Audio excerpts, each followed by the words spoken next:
We do to the cloud. You're good? Okay, that's good. Do the Yep. cloud because the Should be computer on my end. picks up a lot of stuff. Yeah. Yeah, great. Okay. Welcome everyone to this book club.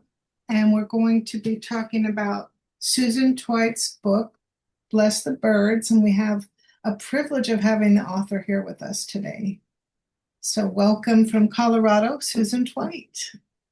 I'm delighted to be here. What fun. And as book club tradition goes, I have a Padlet to share. And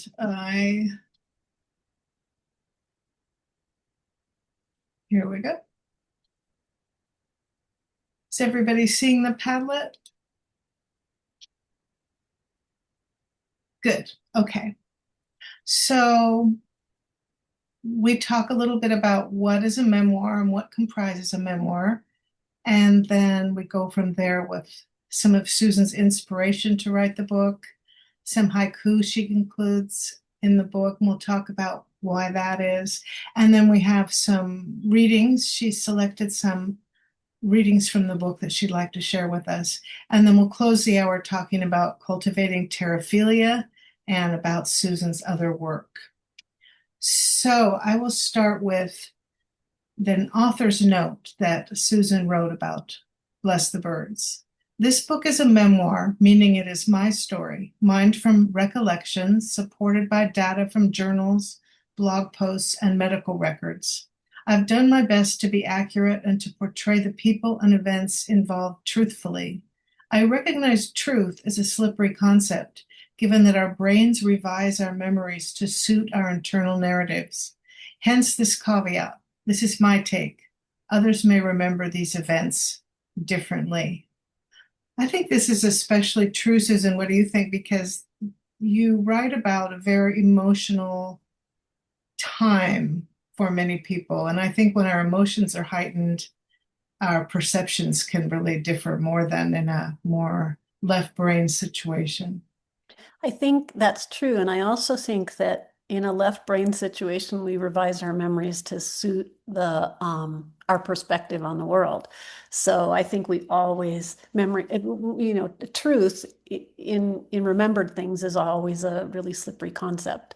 Um, Two people can be at the same scientific meeting and remember a discussion differently, for instance, because one person will pick up what interests them and another person will pick up what interests them, and they may have an entirely different recollection of it. So it's always um, it's always important to say, this is what my truth is, but it might not be yours. And as you say, in memoir, it's particularly a big deal because memoir is our personal story, how we see it, and the truths we take out of it.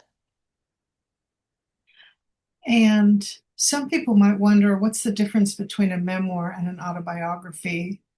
So this is from uh, I think that you wrote this. Memoirs, like autobiographies, feature the author's subjective account of their life. A memoir, though, is about a specific piece or aspect of the author's life, while an autobiography encompasses that life from birth to death. But both are subjective, both are through that lens. The Yeah. sculptor Stefan Novak once said, everyone sees the world through his own green bottle. And I think of that Yes. a lot. So Yes, that's a really good way to put it. this is your green bottle. Yes. And And I would say memoir is autobiography or biography tends to be an A to Z, a kind of linear recounting of a life. It's attempting to capture a whole life. And memoir, the lovely thing about memoir is it's really about a particular segment or event in a life and the meaning you take from it. So memoir is very dependent on reflection. It's not just a recounting, it's a look. You have to be both the you then and the you now, looking back at it and reflecting on what that means. Memoir without reflection isn't memoir. I know you've shared with me in the past that it took you 8 years to write this book. So Yeah. that's a lot of reflection and perspective. Well, as you know, in any big event like losing someone you love, it takes a while to find your way past the immediate um, shock and sorrow. Um, and with memoir, it really does need distance. And for me, the distance took a while, but also memoir relies on the tools of fiction in the sense of not making up the story, but on a narrative arc. Something happens in the story and that changes the main character for good or bad. And that narrative arc has to be propelled by the people involved in the story changing and their response to the events that caused them to change. And so it took me a while to figure out what the story was, partly because I'm trained in science. And so my first instinct was to write about it from the left brain sense, all the facts. And when you're writing about, this is a story about living with death, about learning to accept that we all die.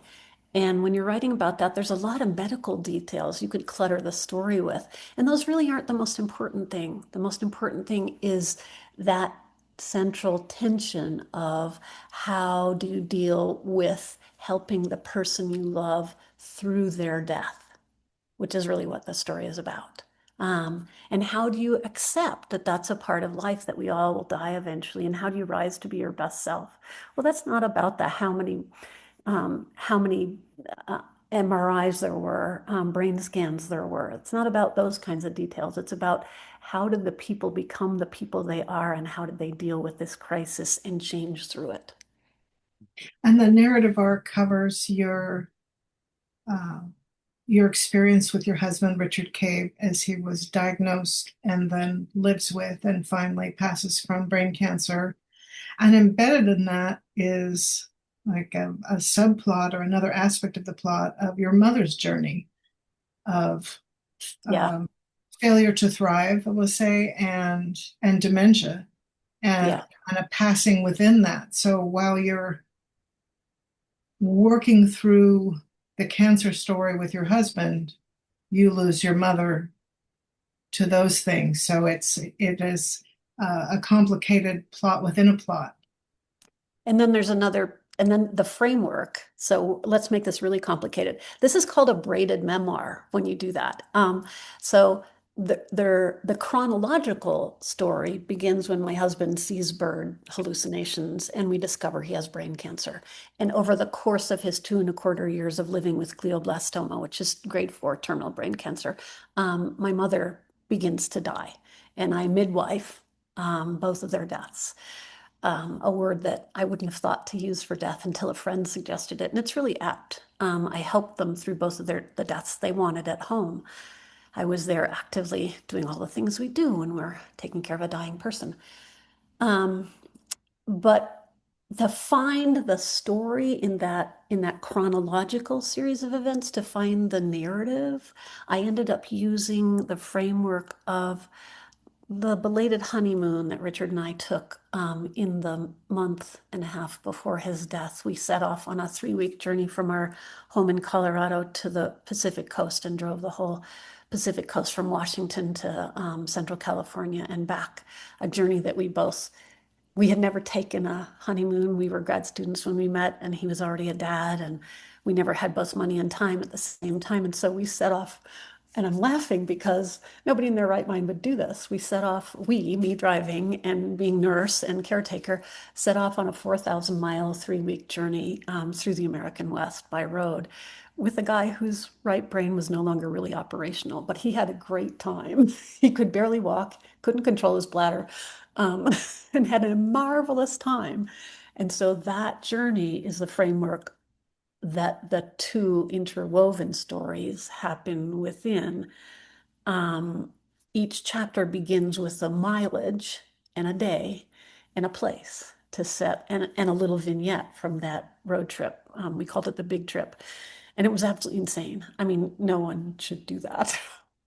Richard's cancer doc, who was this marvelous woman at the VA in Denver, looked at me when I said we were going to do this thing. And she said, "Okay, I'm going to give you a list of all the VA facilities on the way." And I went, "Oh, you think we'll have problems?"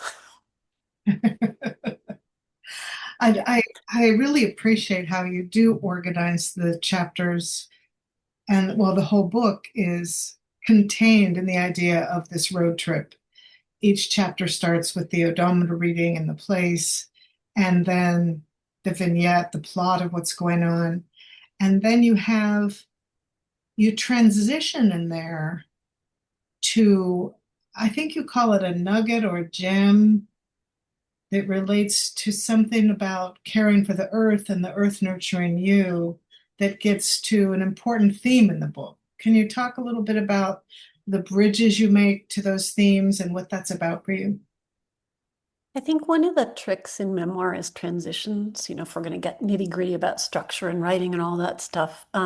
Being able to go being able to explain who the characters are that you're writing about, and of course they're real people, but they're essentially characters in a story in memoir, and being able to weave yourself back and forth in time and explain what it is that brings meaning to this particular part of your life. And for me, the book is called Bless the Birds for two reasons. One is that if Richard hadn't seen those hallucinatory birds for 24 hours, he saw birds everywhere one morning as we were headed for an artist writer residency in a remote cabin in the mountains of southwest Colorado.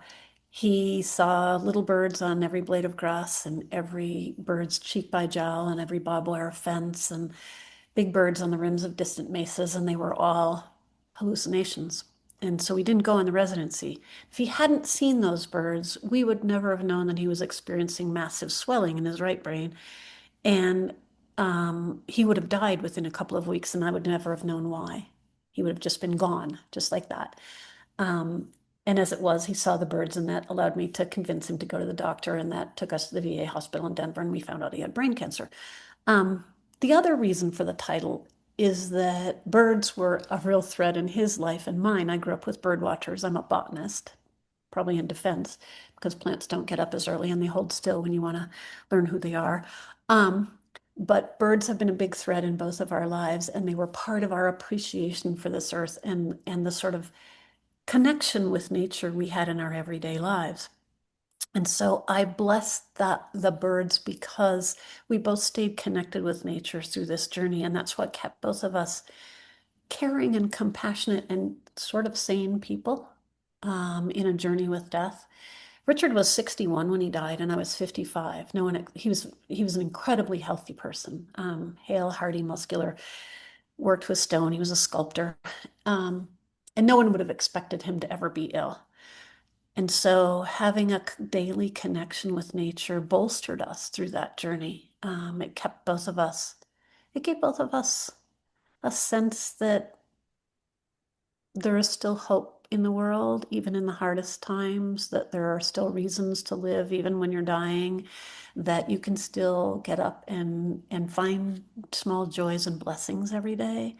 So that was very much that whole idea of how we used our connection with daily nature was very much a part of each chapter in the book to remind us all that there are ways to rise to our best selves in the hardest of times, that nature is something we can lean on.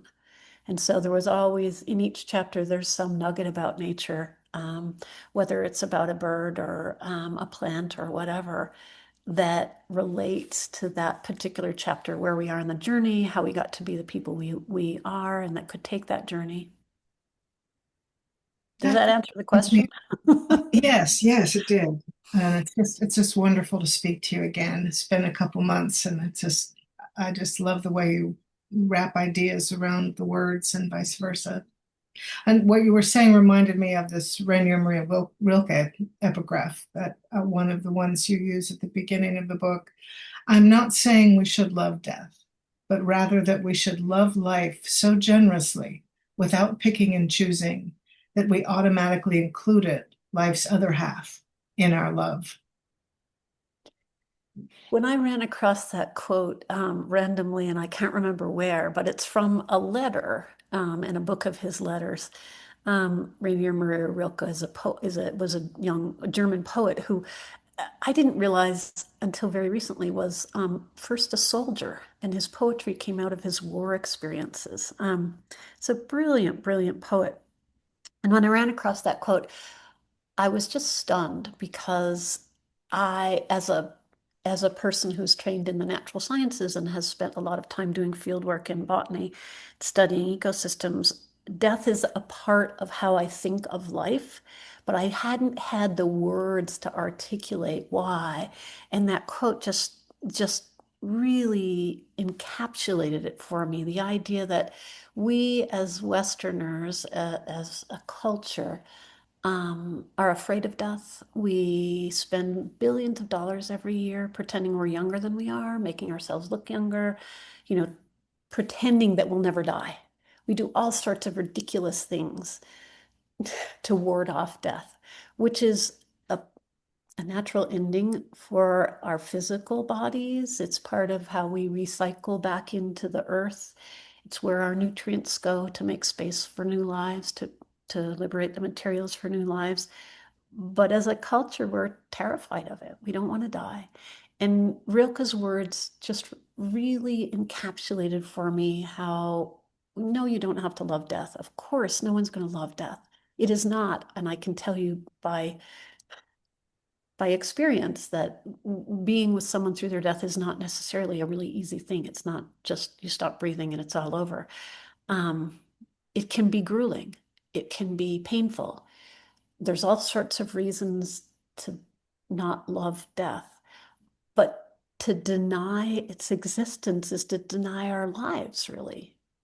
And so that quote really spoke to me. That's why I used it as an epigraph. And I was just stunned that in 1923, this German man who is an amazing poet could have said something so profound in a letter. You know, he hadn't rehearsed it. He was just writing. Writing. And the wonderful writer from, like you, from the Southwest, Terry Tempest Williams, you also use her words.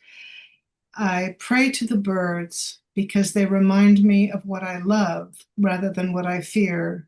And at the end of my prayers, they teach me how to listen. That's from Terry's first big book. She had written a book before that, Refuge, which is a memoir. It's one of the earlier natural history memoirs. And I love those lines because I have a broadsheet of them on my wall, printed by a fine press printer who I met at a gathering that another Southwest writer, Gary Nabin, put together years ago. And she was taking snippets of people's work and putting them on broadsheets. And I have that one up on my wall in my living room, actually. And I love that quote because it reminds me that the other lives that we share this planet with have much to teach us, even if they don't speak in our language. And that if we pay attention and listen and feel, we have a lot to learn about how to be more human from all those other lives. There's this amazing part in your book where Richard's seeing the birds on that day, and you get him to get out of the car with you because they're so real to him. He can't believe you're not seeing them. Mm-hmm. And you say, well, let's go. And you walk with him to where he's seeing the birds. He's still seeing them right in front of him. And he reaches to cradle a bird, and his hand passes through the bird. Yeah. And that line of Terry's, they Mm-hmm. they teach me how to listen. Teach me how You to. listened in that moment. You both listened with that information Mm-hmm. and got him the diagnosis. And So I will say that I was completely terrified. My absolutely logical, rational, brilliant spouse was seeing thousands of birds in the landscape, and I, who had been raised by bird watchers, couldn't see a bird anywhere. And so when I said, show me, walk over and show me the bird. He reached for the bird. My father banded birds to study them. And he reached for the bird the way my dad had told him that you cradle a bird when you take it out of a mist net. There's a particular way that the bird's head should stick out between your index finger and your thumb, and then you cradle their body very gently with the rest of your hand. And he reached for the bird just as my dad had taught him, and his fingers passed through empty air. And in that moment, he knew that the bird he could see so clearly was not real.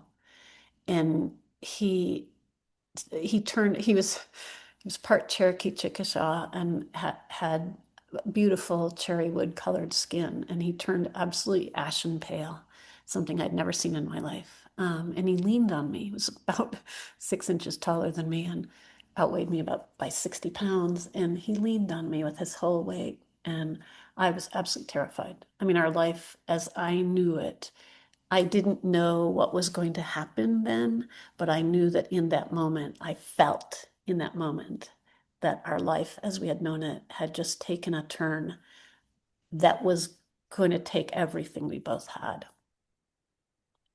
And I it did. get chills again just remembering that moment from your book.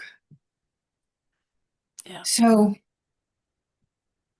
the span of the book that covers this road trip, and it begins with these odometer readings, this fact-based Mhm.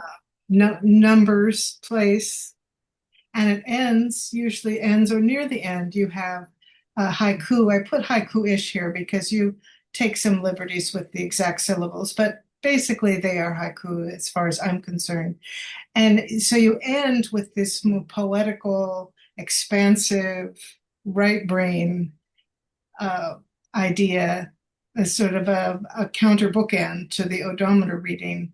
And I put a few here that I thought we could share, and maybe somebody else would like to read some of these. The haiku from chapter 1. Would anyone like to read that one? I can read it for you. Put my headset more so you can see it. I can read. So, chapter 1, Owl hoots unanswered, lonely, I wonder, speaking only to a dazzle of stars. Anyone want to read the next one from chapter 3? Alice or Wanda? Or I will if you don't. Don't feel obligated, but you're welcome to. Wanda, go for it. Well, no, full disclosure, I'm riding my exercise bike right now. But Good this for is a you. Good for you. what a Yes. wonderful way to do it. So I can't see the screen from my bike to Okay. read. Otherwise I No, would. no worries. You should, yeah, I'm often doing Qigong during in-services, which is why Okay. my camera's off. So I get it. Okay, so chapter 3, the haiku is the moon, full round, swimming among stars. We drift below, hand in hand. And let's read a couple more. Susan, you want to read the one from chapter 10? Sure. I want to comment about the one from chapter 3, though, because it makes me smile to remember. We were at a hot springs in southeastern Idaho, a natural hot springs outside. And Richard at that point wasn't seeing very well because of the brain swelling due to his cancer. And we were literally floating in the hot springs pool outside, and the moon rose over the canyon wall above us. And I pointed to it. It was full, so he could see it. It was big enough and bright enough that he could see it. And that was just a beautiful, beautiful moment. Thank you for giving us that context. And chapter 10 is a really bittersweet one for me because I had planned. I ran a workshop every year for writers called Write and Retreat, and we would go off to some magical, wonderful place and spend half the day on our writing and half the day adventuring in nature. And the year that he learned he had brain cancer, that we learned he had brain cancer, that winter I had planned what was to be, it was on our list, on our fridge of the places we'd like to go, was a writer's retreat on an island in the Sea of Cortez off Baja California del Sur in Mexico, Isla Espiritu Santo, Holy Spirit Island in the Sea of Cortez, which is a magical place where the desert of tree type cacti, many armed cacti, meets a subtropical sea with sea lions and whale sharks and all these whales and all these marvelous creatures. And I had planned a retreat and it was full, and Richard had to be in Denver doing radiation, and he spoke Spanish and I don't much. And I ended up going by myself and leaving him in Denver to his radiation treatment. His daughter came to be with him. So it was very, very bittersweet to be on this island that we had hoped to be on together as sort of a honeymoonish thing without him. And we were coming back to La Paz, where we departed from, the group of us. And I wrote this haiku in Spanish first, and then in English. Riding the waves, the wind sings of fish laughing. Hmm. I have two more here, so I'll read them and then you can give us however much context you want, Susan. Well, first, I want to say that according to my friend who is a co-author of the Haiku Handbook, which is one of the important Bibles of haiku, Penny Harder. She and her late husband Bill Higginson wrote the Haiku Handbook. Haiku, the rules we often use for it are actually not quite correct in English. They're meant for Japanese kanji characters. And so when we talk about 575, that's 5 kanji, 7 kanji, 5 kanji. And so in English, Penny told me, and this was permission that I loved and as you can tell, took great liberties with. In English, it doesn't really translate that way. It should be short, long, short, but it doesn't have to be 575.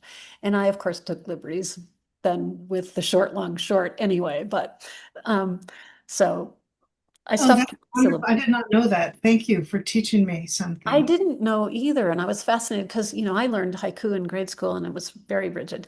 And when Penny told me that, I was like, yes, I can break the rules. And but you break the rules, even the whichever rules, but you don't break the spirit of what the Thank you. haiku That is was what I supposed was to hoping for. be. Yeah. Haiku were originally like a prequel to a longer poem. They were a scene setting chunk of poetry. So those 3 lines, the idea was they're supposed to allude to the season and also have a turn, some kind of surprise in them. And they're supposed to set the scene for the longer poem that would follow. I, of course, in the book used them at the end of a scene, a chapter. But they were, my idea of using them was, as you said, as a counterpoint to that very factual, grounded beginning, and as a way to kind of capture some of the spirit, the emotion of the chapter. So chapter 15 is the chapter my mother dies in. And the haiku is storm clouds muffle peaks, snowflakes hiss on wind, you sleep.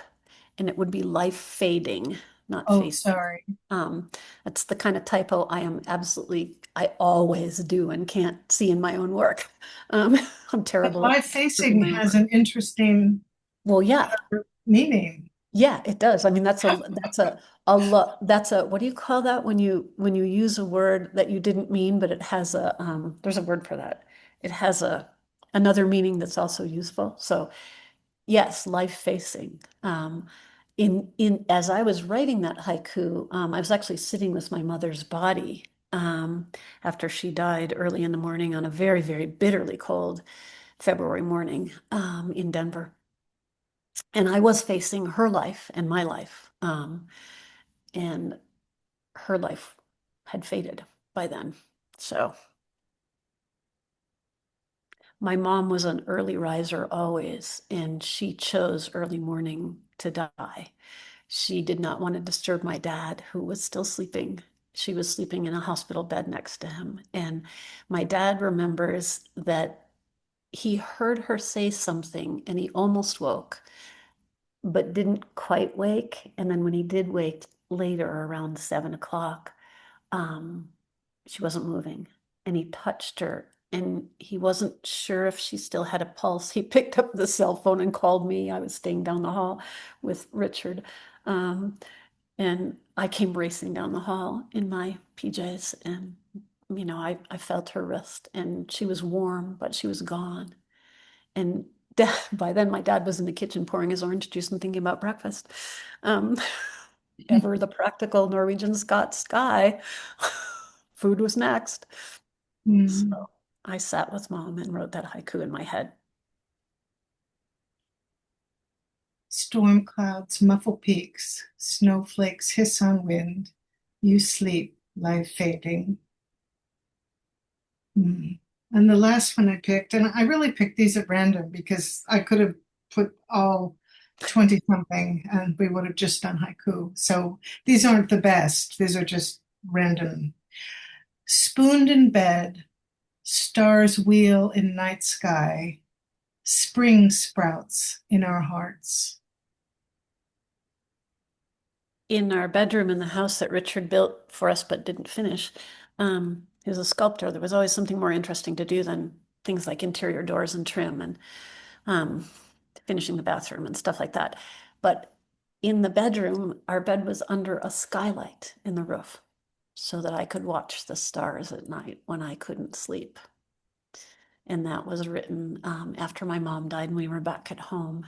And it was spring. And at that time, Richard's medical team was quite sure he was going to be the odd one who made it out through glioblastoma because he was very, very healthy.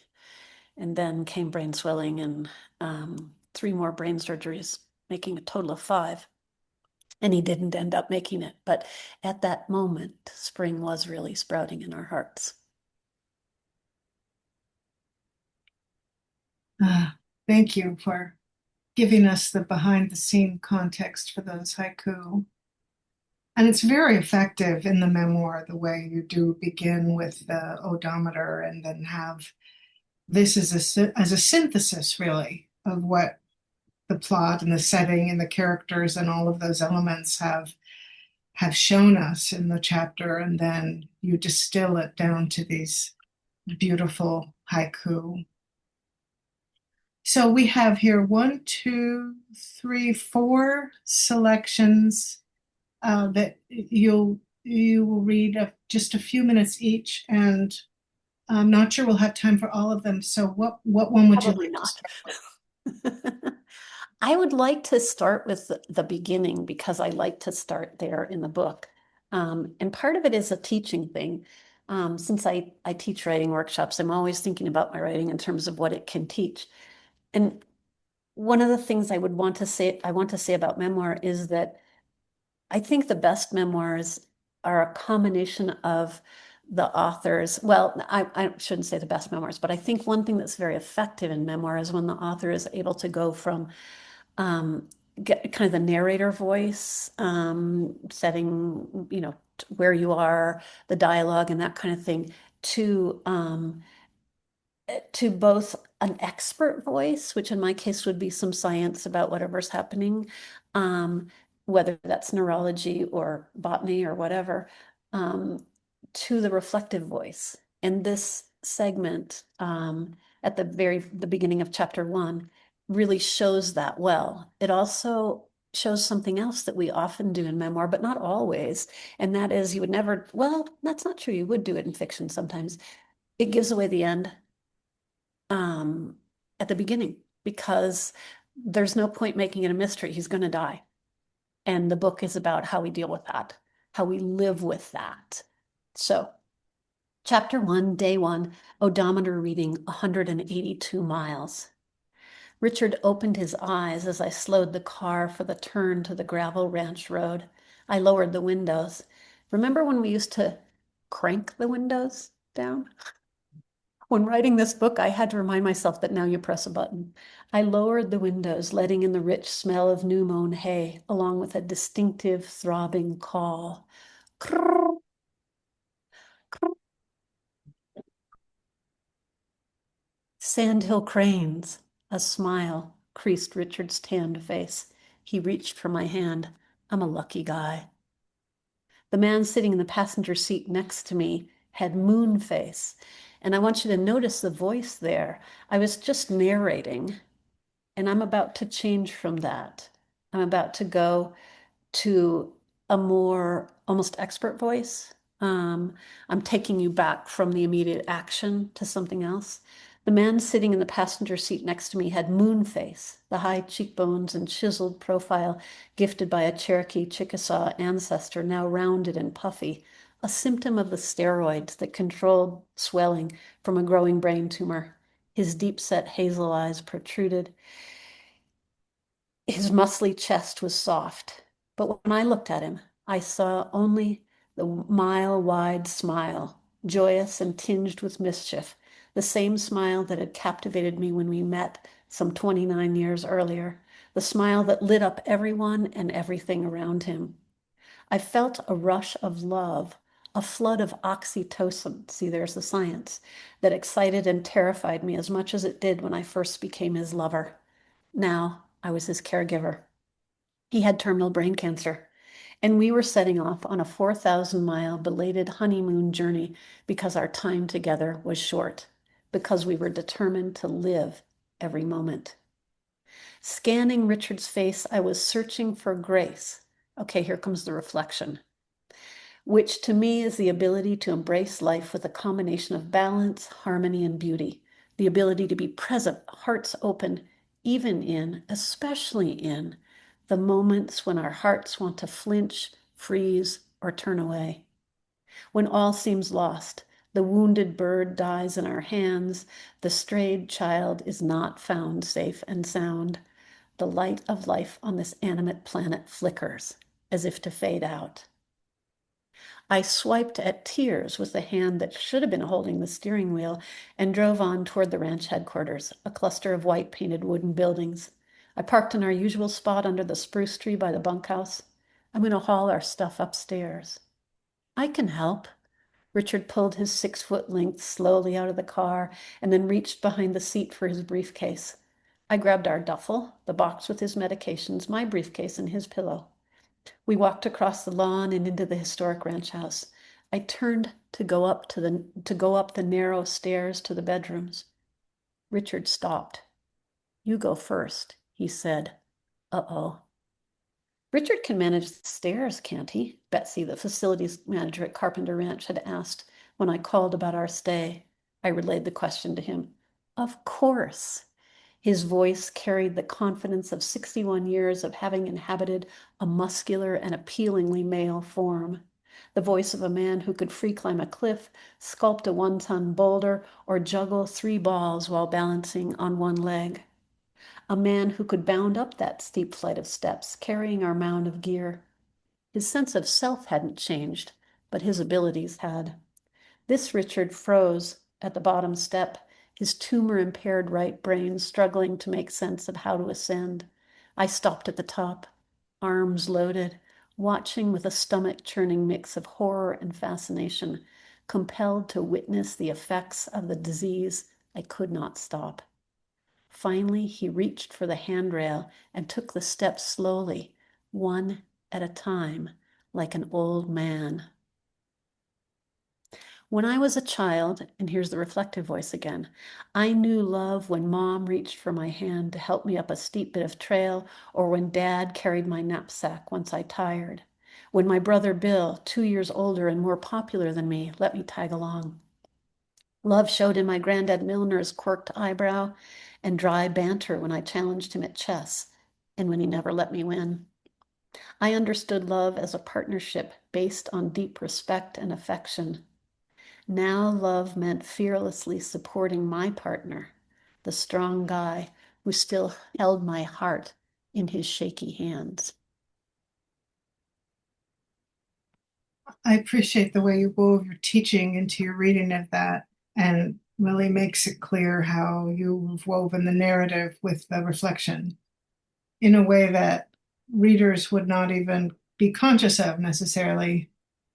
As they read, the narrative would carry the Yeah, reflection.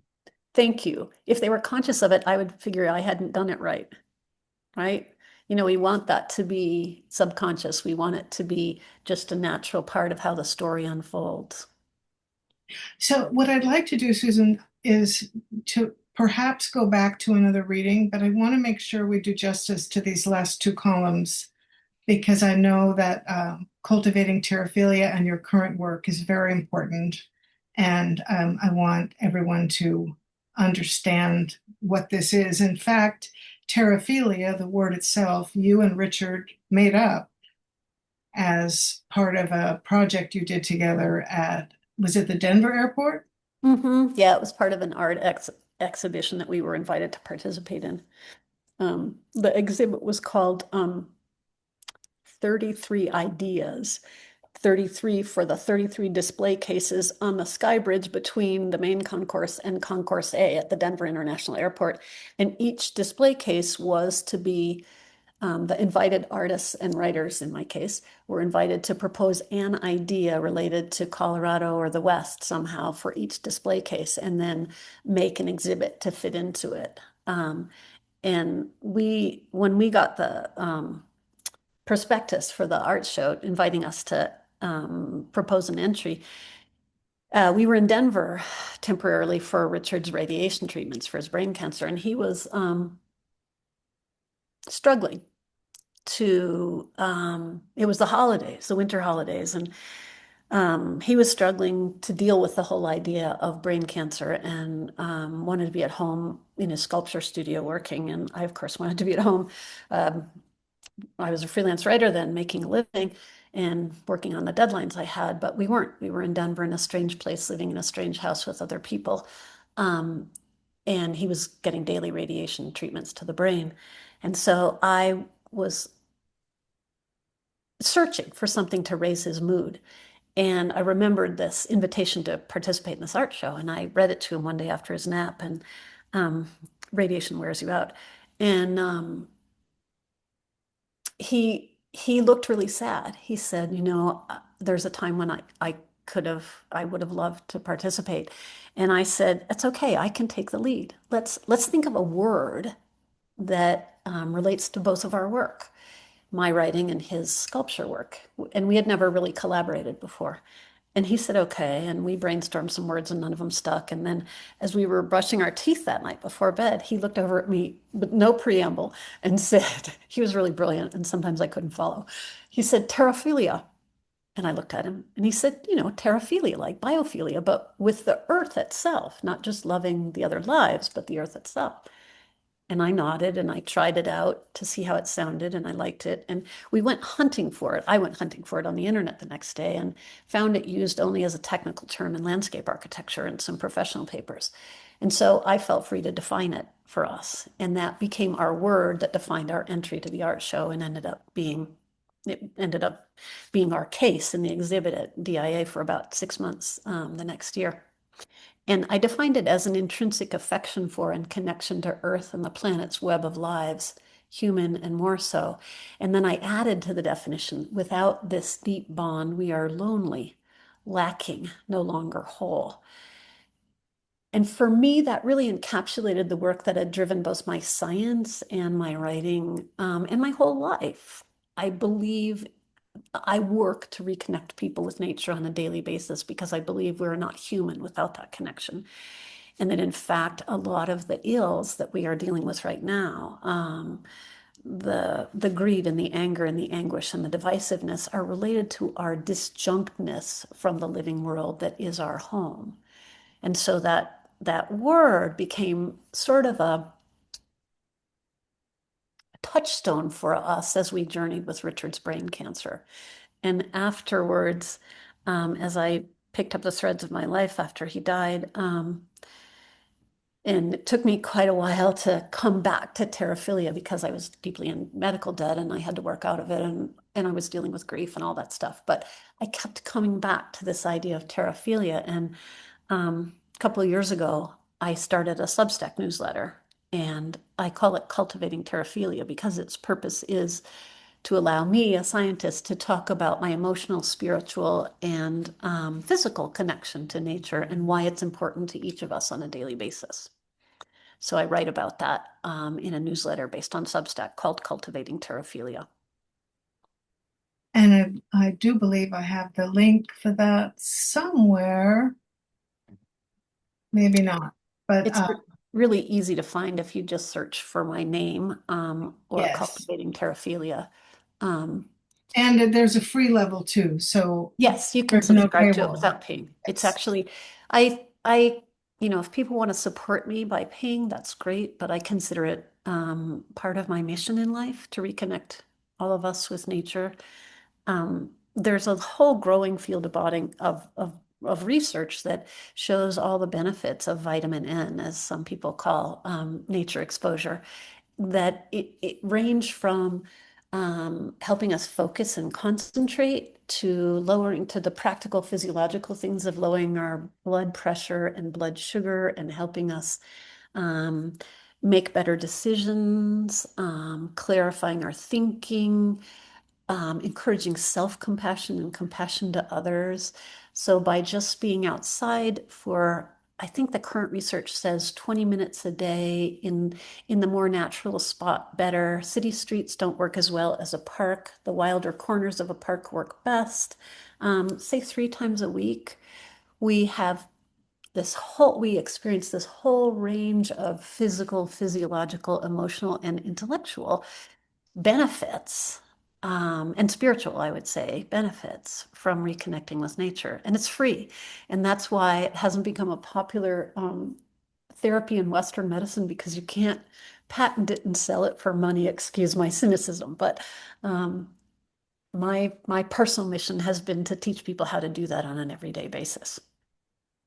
My Qigong teacher reminds us frequently that just getting outside as early as possible and through a window doesn't work, even just for 5 minutes, to let that natural light first thing in the morning Mhm. enter our brains and through our eyes, enter our consciousness through our eyes, sets a tone for the entire day that encourages sanity and compassion and health and well-being.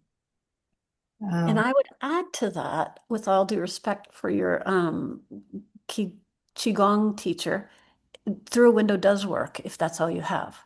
Some of the earliest research on vitamin N was done in hospitals, and patients that have a view of something natural, even if it's just a tree growing out of a parking lot, recover more quickly from surgery, require fewer pain meds, and are less likely to need to be readmitted to the hospital. that makes me feel good because when it is 0 degrees here, I cop out and I look through the window. And not all of us are able to get outside anymore. And having a window with something natural, it really helps. I have gone to the extent of, and I don't know if you can see this behind me, but I live with 3 plant companions. I don't generally do house plants, but I have 3 long-term plant companions, one of whom is a Christmas cactus who is the same age as I am, 69 this year. And I've had for many years and many moves. And in the winter, when the Christmas cactus, who has a name, Arabella, because she has magenta flowers that look like twirly ballet dancers, and so Arabella seemed appropriate. Arabella blooms from Thanksgiving to Easter. Arabella is still blooming behind me right now. She's got about 20 blooms on. In the height of the winter, she usually has about 100 every day. It's a big plant. And without that bright burst of color in the winter, my life would be a lot sadder, even though it's sunny where I live in the winter.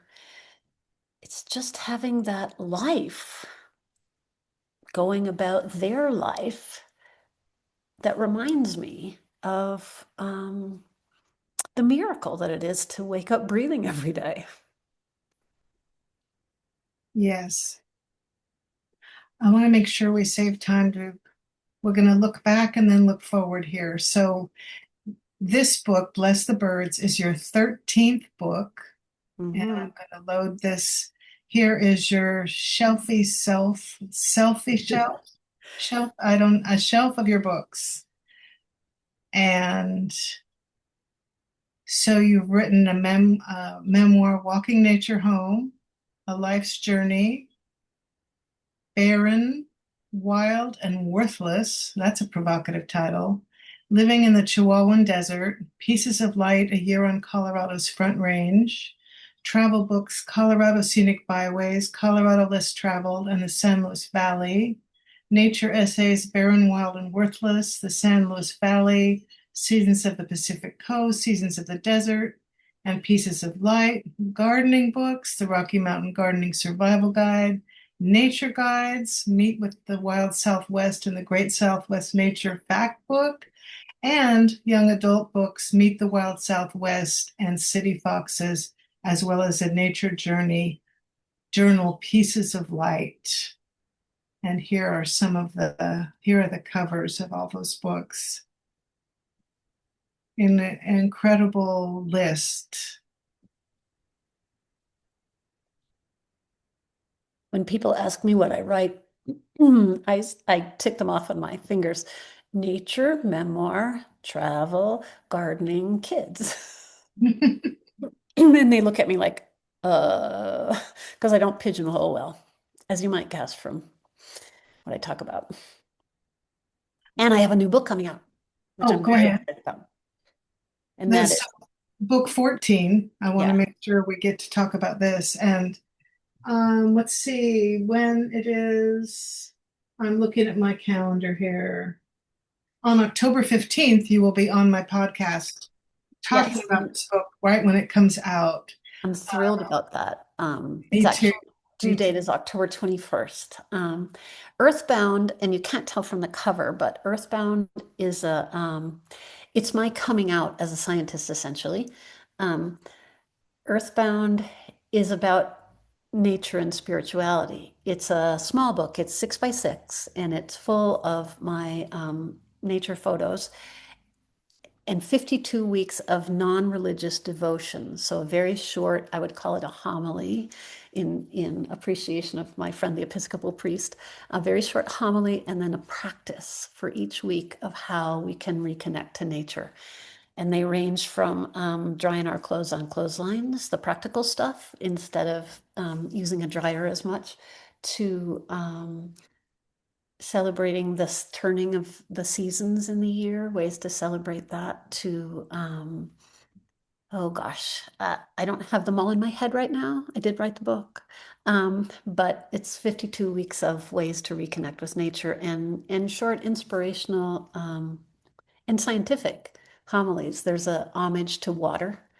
Um, there's haiku about the sound ice makes when it sings, as it warms up when the sun hits it. It's a, I have to say, it's a really beautiful little book. And it's designed, I think we're currently in production right now with the publisher, and I believe it's going to have, it's going to be like a sort of journal size that you could carry with you, and it's going to have a ribbon bookmark to mark the week you're in. Um, it starts with the week of winter solstice, as because for me that's the new year, the turning of fall into winter, and then it goes through a whole year, ending with the week before winter solstice. And it's even yet another departure. You've written so many types of books, and Yeah, here's another type of book. And and I it just was want to go it, back to the Padlet here, and while we say goodbye in the next few minutes, because you mentioned the photographs, and you have such beautiful photographs on your website. mm, So I just want people to be able to look at those while we talk. So what were you about to say? I'm sorry to interrupt. it really is for me. Earthbound is it's partly an outgrowth of the Substack because I did one of the first things I did on my newsletter was a year of um, spiritual thinking. So once a month, I would do a newsletter on some aspect that I was learning about trying to understand my own kind of homegrown spirituality. I am a Quaker by affiliation, very loosely, but really my spirituality is earth-based, and I'm a little allergic to. I'm a little allergic to organized religion because it involves being inside, and for me, spirituality is outside in nature. It also involves being organized, and I'm a little allergic to organizations. Um, but that's just me. Um, I'm a scientist, and I never really talked about my own spirituality because it's not what I'm an expert in. I never felt like an expert. But after writing Bless the Birds, I realized that terraphilia and my spirituality are what helped me to be a loving, compassionate human being through what was one of the hardest years of my life. And so I started the Substack with the idea that I would kind of come out of the closet and write about spirituality, even though I'm not an expert in it. And I, so many people said to me, would you please write a book about this? And that the only way I could do it was to do it as the short essays over the course of a year. And I I don't know can't if you wait. can I you can't hear wait. the train whistle behind me? I don't know if you can No, hear it. There's a no. train going through my town. The irony of where I live is that up valley are, well, there's only one left, but there used to be six underground coal mines. It's low sulfur coal, so it's very in demand for power plants and coal power generation. Um, and every day, twice a day, 120 cars go up the valley empty and come back down full. And I have always loved the sound of train whistles, and I still do, even though that train going down the valley is full of anthracite coal from the earth of my valley, and it's going down valley to add to the carbon dioxide, eventually to add to the carbon dioxide in the atmosphere and further global climate change. And it still makes me smile when I hear the train whistle. It's one of I those understand. ironies. I understand. Gosh, I can't believe it's 4:30. And any questions before we say goodbye? An hour was not long enough to talk to Susan Tweit, but yeah, I will let you guys know when Susan will be back on to spend a whole hour talking about Earthbound and sharing photos and clips from Earthbound on my podcast in the fall. Any questions? I don't have a question, but I just wanted to say thank you so much Yeah. for your time. That was one of the best bike rides I've ever had, and I was looking out my window at the green. So, but thank you everybody for your time on this. Thank Yeah, you, Rhonda. yeah, I was going to say the same as Wanda. And my backyard, we feed the birds and the squirrels go in. But if the squirrels are clever enough to get and Oh, hang yeah. upside down, they're Oh, just yeah. so fun to watch. Like it's so I enjoy the nature thing too. And our campus is a bee campus. We have a seed library. Great. We're a tree campus. So it all embodies like you get a little frust at work. You just go walk outside and walk the Yeah, campus. So it made that's me think of all wonderful. of that as you're speaking. Thanks. Yep. Thank you.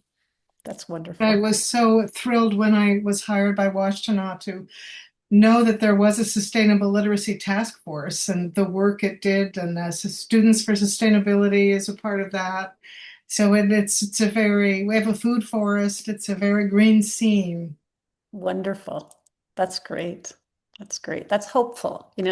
It's things like that, hearing things like that. It's to me what will allow us to survive and thrive through these times is all of the local work that people are doing on their own as a community, bringing different kinds of people together um, to live in ways that are respectful and reciprocal with this marvelous numinous earth that we are gifted with.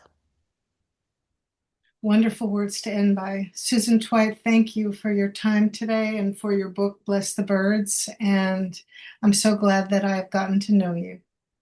Carolyn, thank you, and thank you, Sandy. And thank you all for attending. What a treat this is. Bye-bye. Thank Bye. you. Bye.